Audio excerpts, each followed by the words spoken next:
Well, hi everybody. My name is Jim Burns, and welcome to the Bullyproof Classroom Online Academy.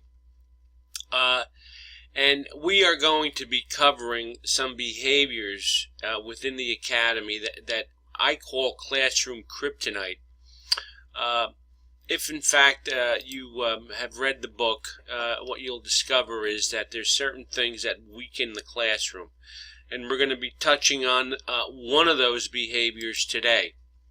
This presentation is on the rescuer. This is a kid that weakens your classroom by trying to help out the victim of bullying all the time. He's always trying to get involved with the victim of bullying. If you have this presentation, which you should right now, please click on the link BPC Online Academy, and you'll discover some great courses that you can take. So as we move forward, let's begin to take a look at some of the behaviors of this youngster. Number one, okay, the rescuer, okay, he works within a group of 5 people. The victim is one of them.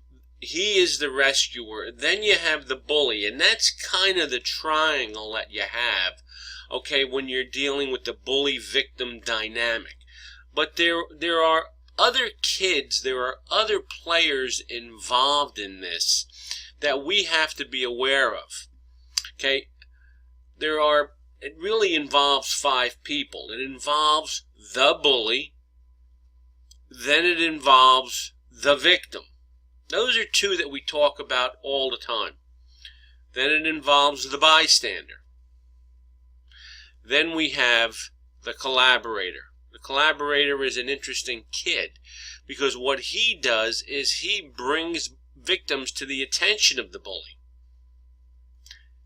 And then the bully begins to pick on them. He is what I like to call Igor to Dr. Frankenstein. And then we have the kid we're going to talk about today, and that's the rescuer.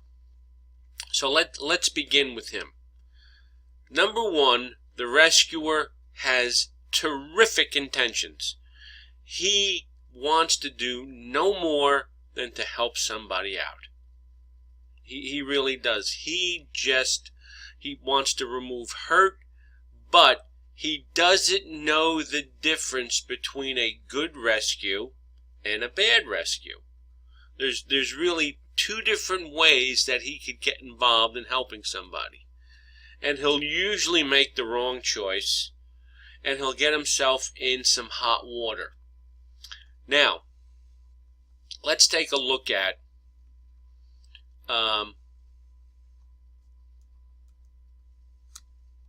the good rescue and the bad rescue. Now, a good rescue happens when the rescuer, the child who is the rescuer, focuses on the victim. Let's just say a child gets involved, a bully and a victim are involved in a confrontation, and of course, as usual, the victim will be losing, and the rescuer comes upon this.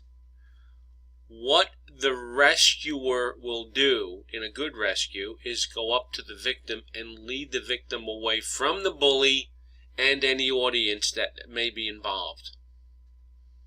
And say, hey, let's go to the cafeteria, I'll walk you to class. And the rescuer also sits with this kid during lunch. He kind of befriends him. They may not be, close friends, but they may be close enough where he maybe goes to a basketball game with them. They hang out together a little bit. That's a good rescue. And that relationship develops as a result of the rescue.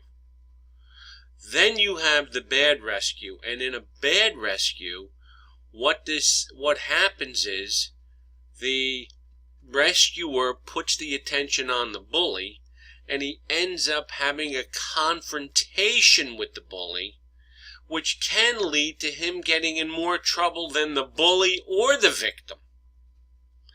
And that's something that we need to be aware of. The rescuer, if his focus is on the bully, he could end up having more trouble than he was banking on. So, the good rescue focuses on the victim. The bad rescue focuses on the bully. And usually ends up in a confrontation, and this child could end up having more trouble than what it's worth.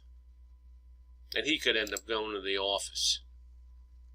Now, how does this behavior weaken your classroom? The kid has tremendous compassion but doesn't know the rules. And there's going to be one big rule I'm going to cover with you at the bottom when we get to the last one of this bulleted list. The drama in your classroom becomes overwhelming, and if it involves girls, it can double. It can become really overwhelming. And and I'm not picking on girls. What I'm saying is that girls are more involved with drama than guys sometimes. Guys do what they can to try and avoid it if they get bullied. Girls have this tendency to talk to one another about situations and so on, creating a tremendous amount of drama, and they will stick up for each other, and they don't understand good rescues and bad rescues, and they end up having trouble, and before you know it, it's impacting the instruction in your classroom. The kid wants to be friends with everybody and wants to be liked by everybody, which is not going to happen. Okay, he really may not be helping the victim at all. The victim's going to have a lot of problems when this kid's not around, because the bully will pick on him more because he doesn't have his friend there to help him out. And kids who assume too much responsibility, okay, what begins to happen is it overwhelms them, okay, and they end up having trouble themselves, either emotionally, they may have trouble scholastically, they may have trouble at home. Okay, they just are always sticking their nose where it doesn't belong. As I said before, it's a great quality to have, but it has to be balanced, and you have to know how to use it in the right way. Now, how do we manage this kid? Number one, okay, it's a great quality. Okay, the focus needs to be on the victim. He needs to be taught that if he's going to do this, he has to help the victim out. Number two, they need to understand that they're not responsible for the pain of others, unless, of course, they caused it. And they need to keep the focus on themselves and not on relationships between two other students. Lots of times kids will focus on other kids because they want to take the focus off themselves. And that's a problem.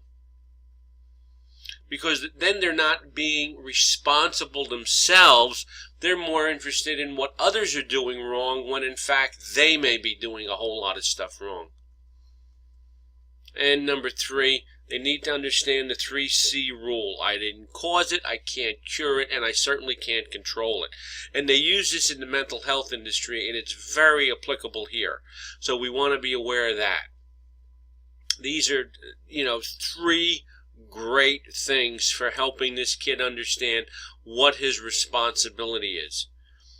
And realistically, this kid has some great qualities. He wants to help.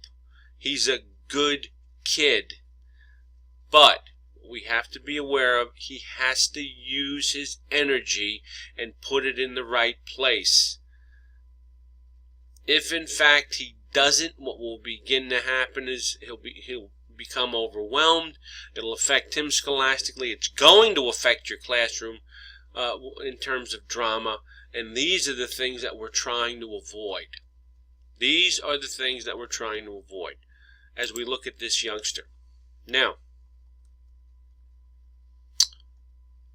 what we want to do here, okay, is really take stock in terms of if in fact we have kids like this in our classroom. If in fact we do, we want to make sure that we follow this plan that's set forth for us here. Very important.